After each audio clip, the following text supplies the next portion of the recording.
Treyarch has been providing quality zombies content, creating a community. They were successfully able to entrap hundreds upon thousands of individuals in their carefully spun game mode. They have changed people's lives.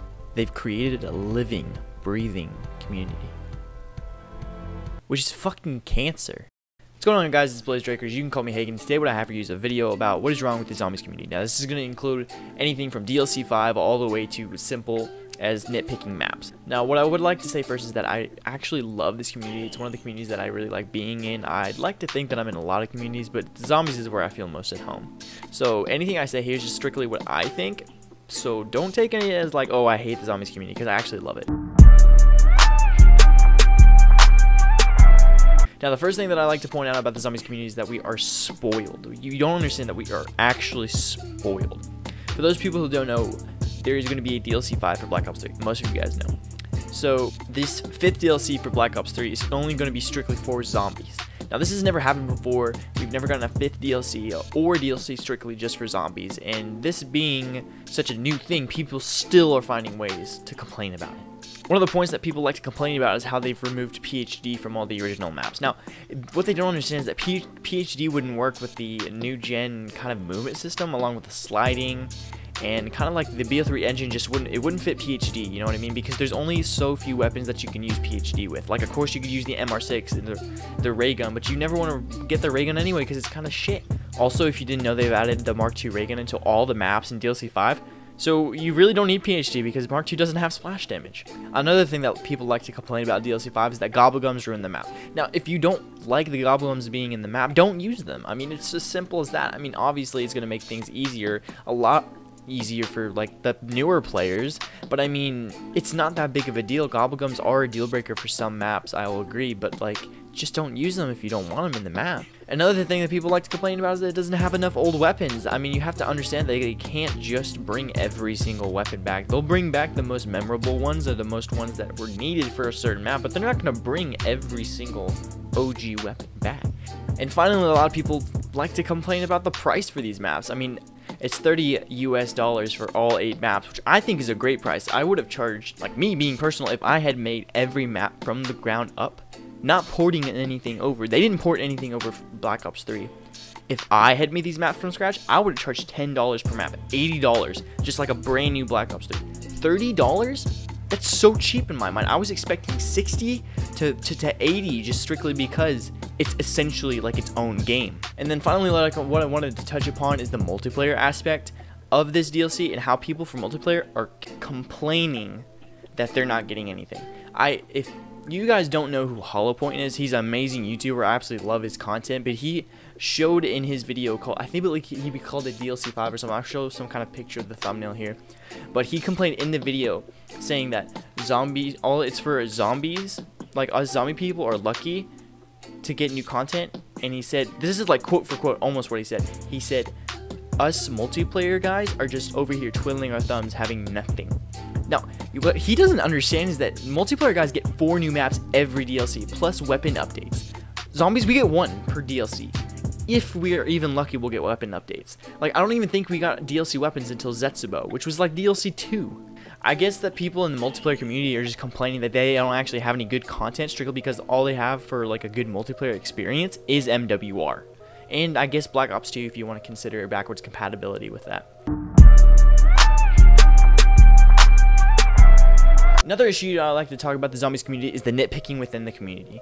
What I'd like to touch about specifically is the no revive challenge. There have been people who have gotten world records with no jug, all these amazing records, and you put world record in the title. I mean, understandably, that's clickbait if you don't get the world record, but I mean, throw an attempt and it's still kind of sketchy.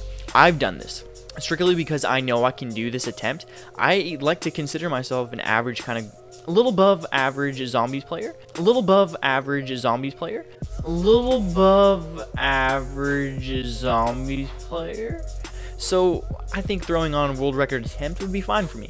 But there are people who tend to hold world records that think it's kind of dumb that us normal guys are going for these records. I can understand people that have been doing these records for years and then all of a sudden someone comes along who's never done any of these records and they get more viewership than you, I can understand the jealousy. But I mean, you have to understand that Zombies is a game based upon skill that anyone can pick it up and do something great.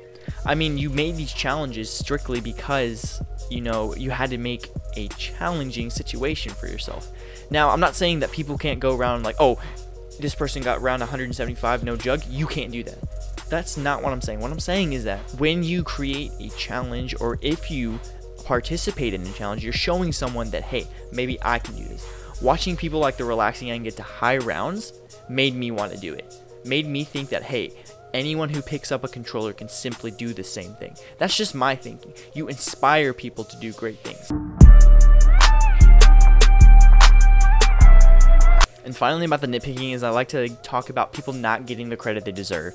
Now, this is strictly about people stealing thumbnails and titles, I believe. It just so happens that a lot of people think that if you take a segment from a title, you're copying someone else's title, which I don't think is the same thing, because like I put interactive streamer in my titles now, strictly because I'm telling people who come into my stream what I am. I interact with the chat, and I don't think that's clickbait personally, because I read every single comment, or at least I try to. Granted, I don't get a lot of viewers compared to someone as like Mr. Dollar JD or Pack-a-Puncher. I mean, they're both great streamers in their own sense. They try to read the chat as much as they can, but like someone as me who doesn't get like over 40 viewers usually, I feel like interactive streamer would be a good thing to put in the title, strictly because I do interact with the chat. Again, this goes back to the giving credit thing with the stealing of the thumbnails, is that this is a huge problem. Not huge in the situation that's like life-threatening, but it's just people stealing things and thinking it's okay. I've gone into people's live streams who have stolen a thumbnail and think it's completely fine. They're like, oh, I took it from Google, it's fine. And then it's like, there's no copyright on it, it's fine. Or I've even had someone tell me, oh, I got it from the non-copyright section of Google. What is that? What is that? Another thing about the nitpicking that I like to talk about is people having grudges against one another. I'm not going to name any names again, but like people publicly will push against one another. Like even on Twitter, Instagram, whatever it is, any social media, they'll push against one another instead of just handling it out in private, like in DMs or even in a call or something. They'll make it public because they want to humiliate one another, which is not what a community should be. We should be sticking together throughout these stale and dry moments. We need to stick together in these times that we don't have content, not just push each other. It's crazy to me to think that like people don't want to work together. I mean, I can understand if you don't like someone, but don't publicly try to humiliate them or embarrass them. That makes no sense to me. That's really all the issues that I had about the Zombies community as of right now. I mean, if there's more, I could obviously talk about it for ages, but I don't want to bore you guys with like what I think or anything like that. So anyway, I hope you guys enjoyed, and if you did, if you could drop a like, that'd be greatly appreciated. I'm sorry I'm not streaming as much as I usually do. I just don't really have the assets to stream right now. I'm in the middle of moving almost, and I should be able to be moving to my apartment at least in the next 2 weeks, because I'm signing the lease next week, and then I'll be moving the week after that, hopefully, and then we'll have internet set up, and then I'll be back to the stream grind. You know, hopefully that'll all happen right as DLC 5 drops, and it'll be all good, I think. And finally, I just want to mention again that I love the Zombies community. Zombies is one of my favorite game modes. I've never picked up a game and just kept playing the series for so long, other than Kingdom Hearts, of course, but that's my favorite game series ever. But Call of Duty Zombies has a special place in my heart, and I'm probably never going to drop it. So, again, I love the Zombies community. Drop a like if you guys enjoyed, and I'll see you in the next one. Peace.